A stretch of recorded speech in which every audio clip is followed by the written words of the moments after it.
Apa kabar Sobat Damai? Kami kembali hadir menyapa Anda untuk memberikan informasi menarik dan terkini seputar program kerja Badan Nasional Penanggulangan Terorisme. Bersama saya Leni Januarti dalam BNPT Update.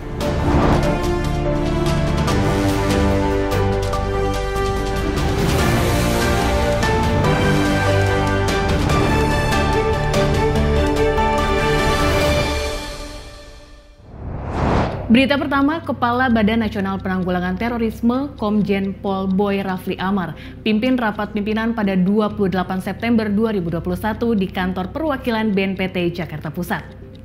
Rapat juga dihadiri oleh pejabat eselon 1 dan 2 BNPT guna membahas rencana program kawasan khusus terpadu Nusantara KKTN di 3 wilayah, yakni Jawa Timur, Nusa Tenggara Barat, dan Sulawesi Tengah. Berikut informasinya.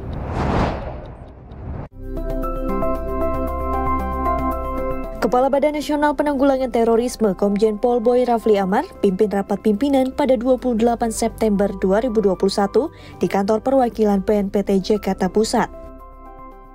Dihadiri oleh pejabat eselon 1 dan 2 di lingkup BNPT, rapat membahas mengenai program serta rencana ke depan terkait program kawasan khusus terpadu Nusantara, yakni KKTN di 3 wilayah, yakni Jawa Timur, Nusa Tenggara Barat, dan Sulawesi Tengah.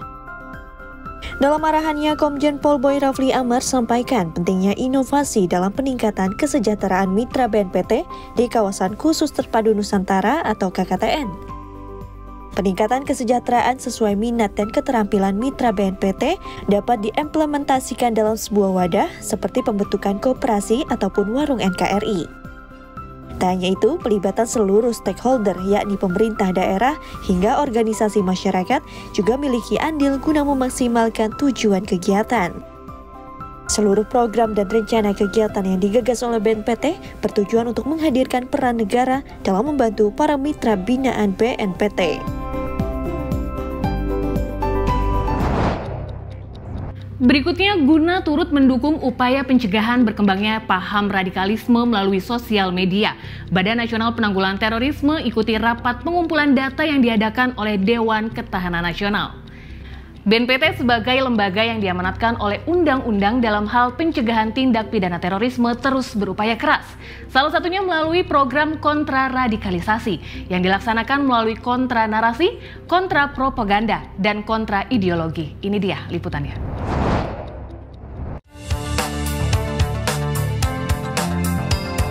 Guna turut mendukung upaya pencegahan berkembangnya paham radikalisme melalui media sosial, Badan Nasional Penanggulangan Terorisme ikuti rapat pengumpulan data yang diadakan oleh Dewan Ketahanan Nasional.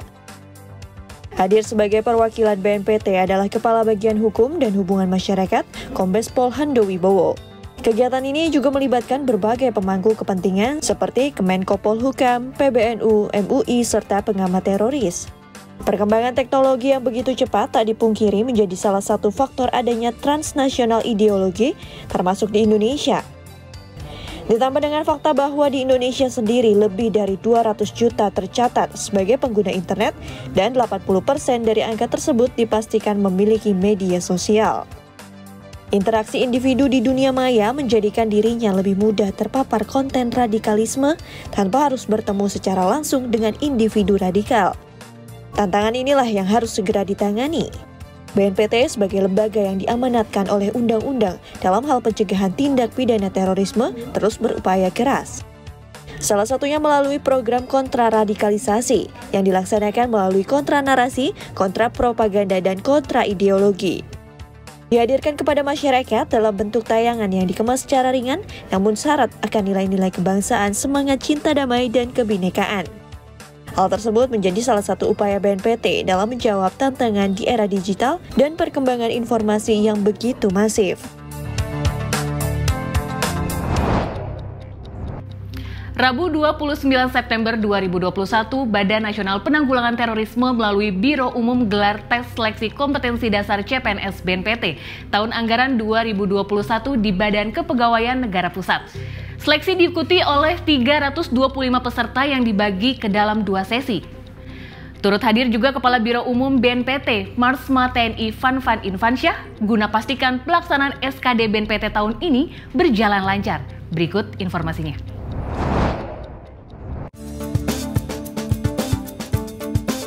Badan Nasional Penanggulangan Terorisme melalui Biro Umum BNPT menggelar tes seleksi kompetensi dasar CPNS BNPT tahun anggaran 2021 di Badan Kepegawaian Negara Pusat pada Rabu 29 September 2021.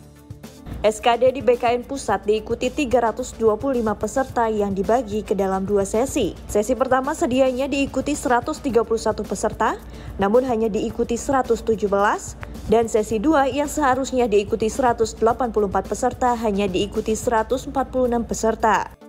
Tes SKD CPNS BNPT 2021 turut dihadiri Kepala Biro Umum BNPT, Marsma TNI Van Infansyah. Ia sampaikan Biro Umum bersama BKN sebagai penyelenggara SKD BNPT memastikan pelaksanaan SKD BNPT pada tahun ini diselenggarakan dengan protokol kesehatan yang ketat.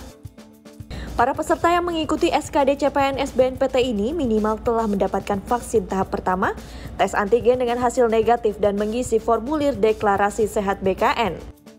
Melalui pelaksanaan SKD dan tahap seleksi selanjutnya, Karoum BNPT berharap para putra terbaik bangsa dapat terpilih untuk mengabdi pada bangsa dan negara dengan berkarir di BNPT.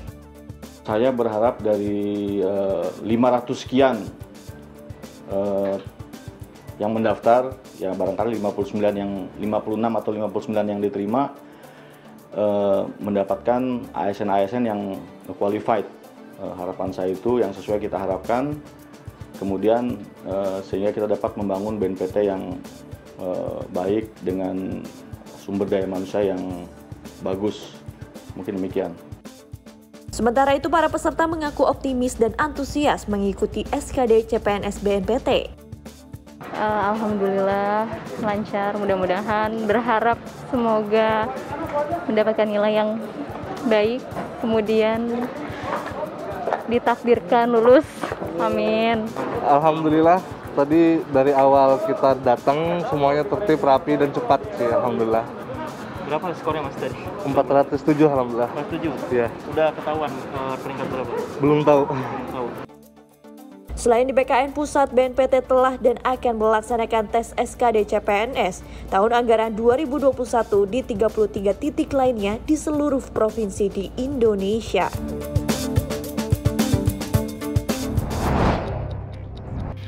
Guna memaksimalkan langkah preventif dalam mengantisipasi dampak pasca berkuasanya Taliban di Afghanistan bagi Indonesia, Kepala Badan Nasional Penanggulangan Terorisme Komjen Pol Boy Rafli Amar hadir dalam kegiatan Lokakarya yang diadakan oleh Badan Intelijen dan Keamanan Polri.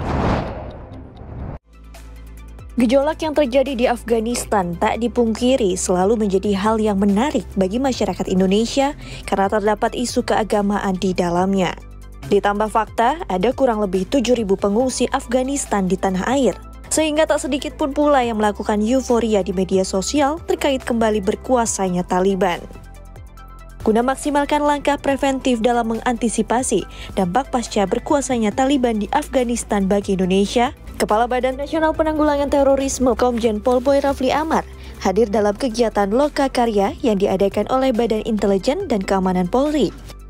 Dalam kegiatan yang mengangkat tema meningkatkan peran intelijen dalam mengantisipasi dampak konflik di Afghanistan ini, Kepala BNPT jelaskan bahwa penting bagi masyarakat untuk selalu berhati-hati dalam menyikapi isu terkait kembali berkuasanya Taliban di Afghanistan. Kita menerima kenyataan hari ini Taliban telah menjadi state kembali, menjadi entitas yang memimpin pemerintah di Afghanistan.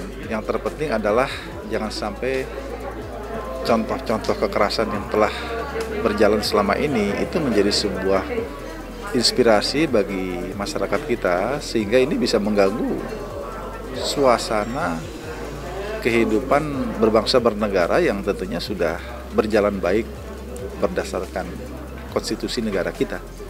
Jadi kita harus mengedukasi, mensosialisasikan, mengajak, menghimbau agar semua dapat mendukung upaya tertib hukum, tertib sosial yang bisa terpelihara sepanjang waktu. Jadi poinnya bahwa kami ingin menjalin ikatan bersama antara komunitas intelijen, baik di BNPT sendiri, kemudian nanti Densus 88, kemudian juga dengan BIN dan sebagainya, bagaimana bersatu padu menangani persoalan yang sekarang sedang menjadi pemikiran dan juga bahasan semua unsur, semua pihak berkaitan dengan kehadiran Taliban di Afghanistan. Taliban sendiri merupakan kelompok fundamentalis Islam yang didominasi oleh etnis Pashtun yang memerintah Afghanistan sejak tahun 1996 hingga 2001. Kelompok militan ini kembali menguasai Afghanistan untuk kedua kalinya pada Agustus 2021 lalu. Kudeta tersebut dilakukan sebelum anggota militer Amerika Serikat benar-benar angkat kaki dari negara tersebut setelah 20 tahun berada di sana. Kepala Badan Nasional Penanggulangan Terorisme Komjen Pol Boy Rafli Amar tinjau beberapa venue cabang olahraga PON Papua ke-20 tahun 2021. Peninjauan ini bertujuan untuk memaksimalkan kesiapan serta pengamanan PON ke-20 di Papua.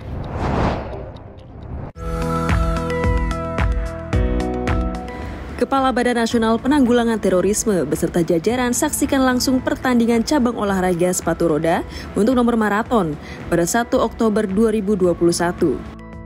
Diselenggarakannya di kawasan Bumi Perkemahan Waena, Jembatan Merah Kota Jayapura, total 89 atlet dari 16 provinsi bertanding di cabang olahraga ini. Kepala BNPT turut apresiasi dan berikan penghargaan bagi para pemenang di nomor maraton 42 km putri yang dimenangkan oleh perwakilan dari DKI Jakarta dan Jawa Timur. Dan juga penghargaan untuk nomor maraton 42 km putra yang dimenangkan oleh perwakilan dari Jawa Timur, Jawa Tengah, dan DKI Jakarta. Meskipun pelaksanaan sempat tertunda karena pandemi, namun hal tersebut tidak melunturkan semangat para atlet yang bertanding.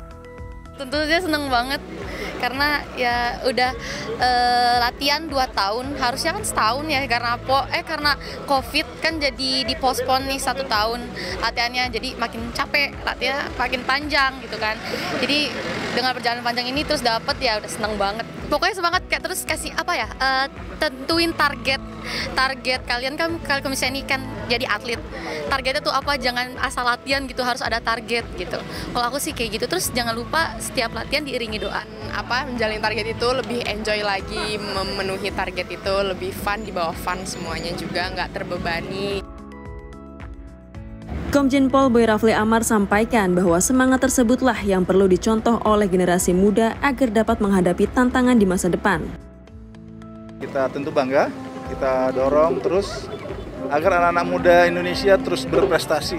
Karena kita tahu bahwa prestasi di bidang olahraga ini akan mampu membentuk karakter manusia Indonesia yang tangguh di dalam menghadapi tantangan ke depan. Sejauh ini kita melihat berlangsung dengan baik, kondusif, dan tentunya ya terus kita berupaya bagaimana bersama dengan seluruh masyarakat yang ada di Jayapura, di Timika, dan di Merauke agar PON ini akan berlangsung dengan kondusif, aman. Tentu butuh partisipasi semua pihak.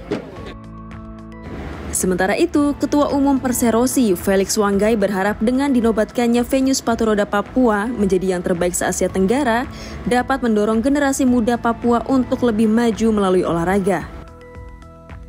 Kami yakin bahwa winning mind and heart of Papuan people, memenangkan hati dan pikiran saudara-saudara kita di Papua melalui sport and art, melalui olahraga dan seni. Dan saya pikir ini adalah titik masuk yang sangat baik oleh Bapak Kepala BNPT untuk konteks pembangunan sosial atau soft approach bagi pembangunan Papua.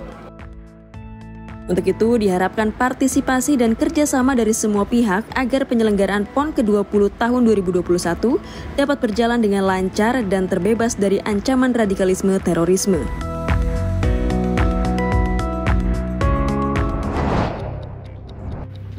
Berita selanjutnya, di sela kegiatan kunjungan PON ke-20 tahun 2021, Kepala BNPT Komjen Pol Boy Rafli Amar menyempatkan diri untuk mengunjungi Rumah Sakit Bayangkara, Kota Raja, Kota Jayapura.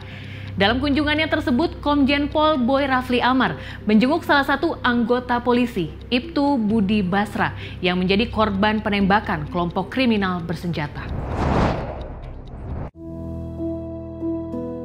Guna memastikan keamanan perhelatan PON ke-20 tahun 2021, Kepala Badan Nasional Penanggulangan Terorisme menyempatkan diri untuk menjenguk salah satu anggota polisi yang menjadi korban tembak kelompok kriminal bersenjata KKB, yakni Ibtu Budi Basra. Ditemui di ruang Mambruk 3 Rumah Sakit Bayangkara, Kota Raja, Jayapura pada 1 Oktober 2021, terlihat Ibtu Budi Basra sedang menjalani perawatan didampingi sang istri Ani. Dirinya berharap sang suami bisa cepat pulih dan kembali bertemu dengan keluarga. Sudah nggak tahu mau bilang apa. Anak-anak juga dikasih tahu pada nangis semua. Apalagi belum ada evakuasi yang bisa dievakuasi.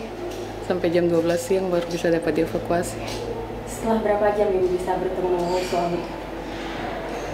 Kejadian yang jam 6 pagi itu sampai di sini jam 2. Ibtu Budi Basra tertembak di bagian dada saat melakukan kontak senjata dengan KKB yang menyerang pos keamanan di distrik Kiwirok, Pegunungan Bintang, Papua. Komjen Pol Boy Rafli Amar sampaikan terima kasih serta mengapresiasi dedikasinya dalam menjalankan tugas negara. Adapun bantuan juga diberikan kepada Ibtu Budi Basra beserta keluarga sebagai wujud dukungan dan hadirnya negara. Informasi tadi sekaligus mengakhiri perjumpaan kita kali ini. Saksikan terus BNPT Update dengan mengunjungi website kami di www.tv.bnpt.go.id serta YouTube channel kami di Humas BNPT. Jangan lupa untuk mendownload aplikasi BNPT TV Channel di Play Store Anda. Dan tetap patuhi protokol kesehatan dengan menerapkan 5M. Terus dukung program vaksinasi nasional. Saya Leni Januarti, mewakili kru yang bertugas pamit undur diri. Terima kasih, salam damai dan salam Indonesia Satria.